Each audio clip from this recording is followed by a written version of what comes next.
Across Scotland, a transformation is taking place in our communities. A lack of housing options, so long the scourge of rural areas, is being addressed through providing various tenures for affordable, cost-effective and secure homes. Driving this transformation is the Highland Small Communities Housing Trust, which has been working with communities and key strategic partners for almost 20 years as a social enterprise and community anchor organisation. Communities are at the heart of what we do, and we help them understand what their needs are through housing needs surveys, feasibility studies and ultimately delivering houses and wider social and economic benefits on the ground. We work with a wide range of key stakeholders including Scottish Government, local authorities, housing associations, landowners and a wide range of businesses. Because every community is individual, we have developed a broad range of housing delivery and finance models that try to address all the circumstances we may encounter. This means that we have been able to carry out projects that range from a single self-build plot to 22 home developments with community centre, commercial unit and air training course centre in Gairloch. One of the first major developments we undertook was at Ardgale near Cairngorms in the Cairngorms National Park. The site that was chosen was in fact covered with trees, and there was an opportunity here which I was very keen to develop, with the idea of small, almost croft-like houses set in perhaps more land than would normally be allowed. It was quite an initiative from the charity. It would be affordable in perpetuity, and it would reflect local needs rather than national needs, so that we could really aim this at the local community and to build their capacity, and could sort of reassure the Forestry Commission as the stewards of public land. We were all living on estates around Cairngorms, which is probably the only semi-affordable housing you could get in Cairngorms for a young family. But the living conditions aren't super. Quite a lot of damp in the houses. Yeah, they're all old houses as well. All old, single glazings, are very cold, very expensive to heat. There was certainly a very strong green agenda which the charity were keen to develop, and that involved the use of local materials, and this of course resulted in I think what is agreed are very low running costs, because many of them can source timber for burning locally. I mean, our heating bill now is a fraction of what it was when we lived in a very cold, very small property, and now our house is very warm. There is a wide spectrum of affordability depending on how many people are working and what jobs they have and all the rest of it. But if we can take some people off the top of the least bit into the own bit, that frees up property lower down. You wouldn't have been able to really get anything like this in an affordability market within the national park at all. I really don't know where we would. Do you know, it's not just about affordability, it's really difficult to get something like this full stop. The promise or the pledge to use innovative housing design and local timber, if at all possible, which was definitely followed through at Ardgale. So it became a good model and is repeatable anywhere in Scotland actually, including the national parks. It was very much a lift for the community as a whole to have new properties and as I say, bringing in young people, all of which were from local side of things, because the trust allowed us to ensure that we were able to put out the listing to people who are in the district. With the small communities being about creating micro communities within a larger community, I think Ardgale has been successful, and now obviously there's 10 families, more children for our children to play with. We've attracted in a lot of youngsters who would not otherwise be here, so that is strengthening our school, which is pretty well at capacity now, which was going down in numbers before. We have worked with the community in Undertaken over a number of years to address several different housing and community needs. We have also recently built a rent-to-buy unit in Undertaken, where we agree a discounted sale price and equity share at the start of a 5-year tenure. Tenants pay a fixed affordable rent, and after 5 years get a pre-agreed cash-back sum to assist with a deposit for purchasing the house. The rural housing burden protects affordability and allocation of the homes. Well, the charity has allowed the community to help itself in many ways by providing housing for lots of key workers and lots of individuals who maybe wouldn't have been able to live here for various other reasons. We've had a dilapidated cottage close to the post office, which has been owned by our local community company for a number of years. Every year that passed, the house condition got worse, which meant it was going to cost more. And we just couldn't see any way of getting out of this. And then we couldn't get any funding because it was a domestic bungalow. It wasn't anything, although it was owned by the community, it wasn't anything special, so we couldn't get funding for it. The house had been lying vacant for a couple of years. It was in quite a bad state of repair. A lot of pipes had burst and it needed some structural improvements, but mainly a new roof, new windows, new heating system, new electrics, brought up to current building standards so that it was habitable for the next 20 years. Well, the involvement of the charity is important to the community because what the charity has tends to stay in the community. It doesn't disappear off and be sold privately. To be effective for our communities, it's important to have strong and trusting relationships with key strategic partners like housing associations and local authorities. These partnerships help us identify the needs of local residents and deliver more affordable homes that meet an individual community's requirements.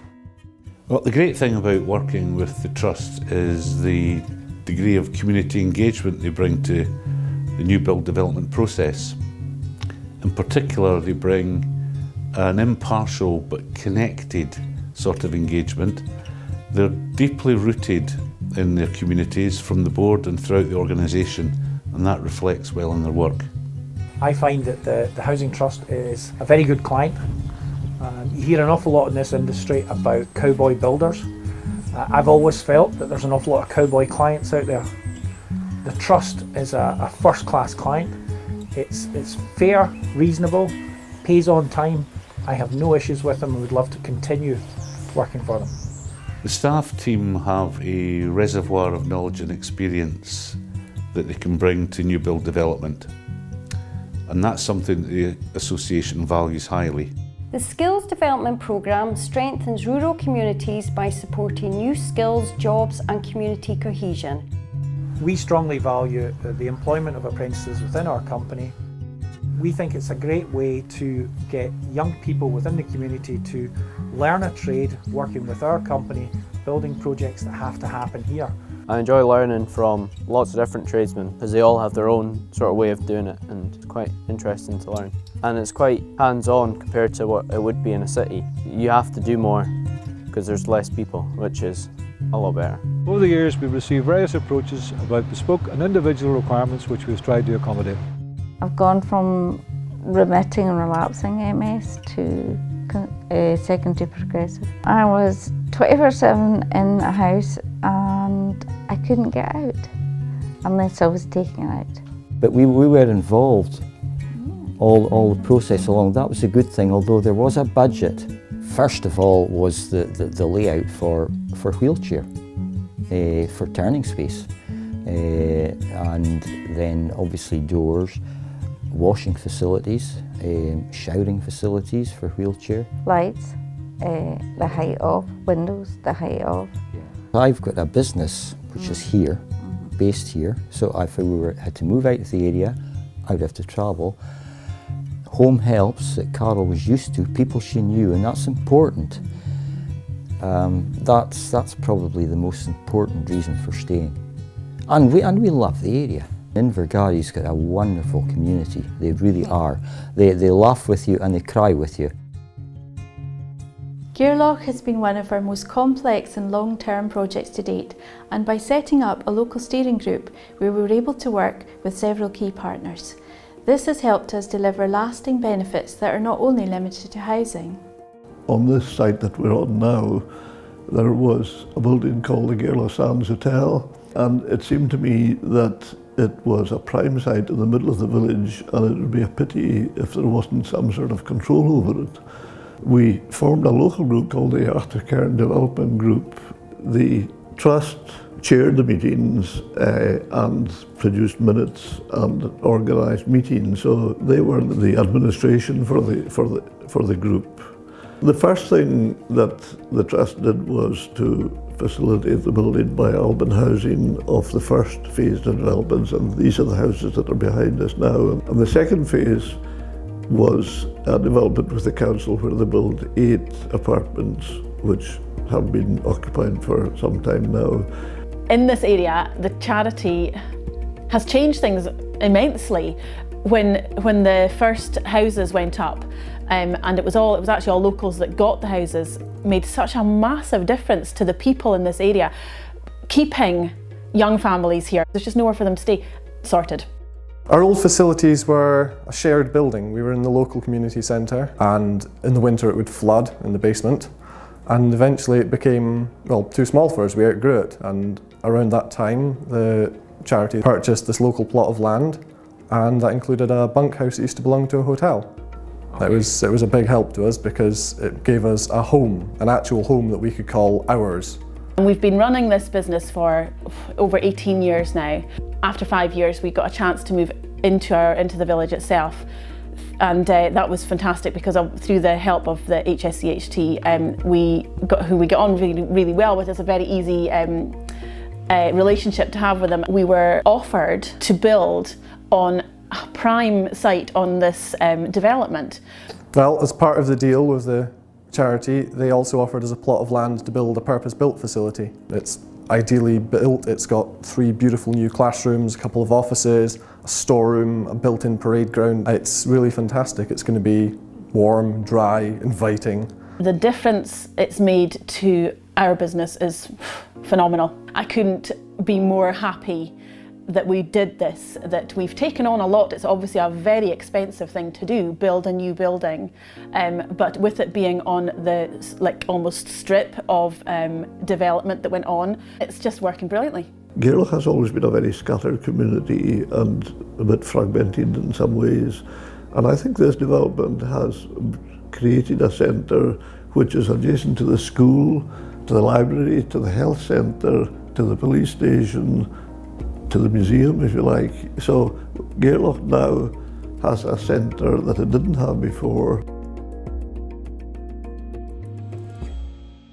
We have a really good, honest working relationship with the charity. They will come to us seeking funding sometimes. They will come to us telling us what the particular needs of a local community are. We will work with them then to try and come up with what the best solution to that local community is. And they've got a great track record of delivery.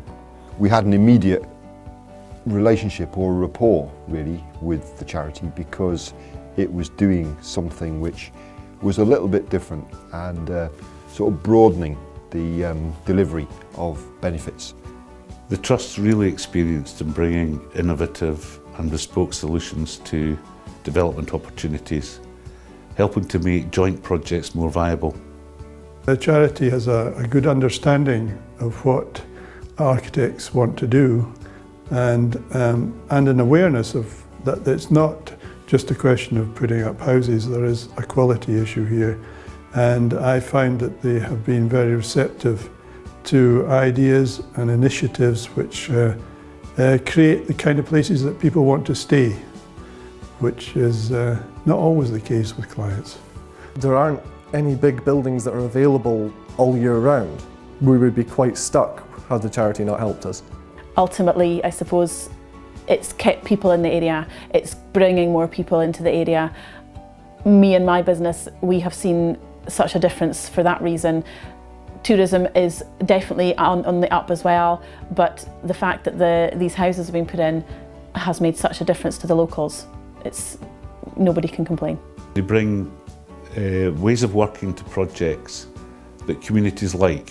When it comes to rural communities, the council doesn't have the resources available to actually identify what those particular housing needs are. By using the charity as an organisation to go in there, discuss the particular needs with the local community, to discuss their aspirations, discuss their concerns, discuss their worries, we can come up with bespoke solutions that then the council and others can help deliver.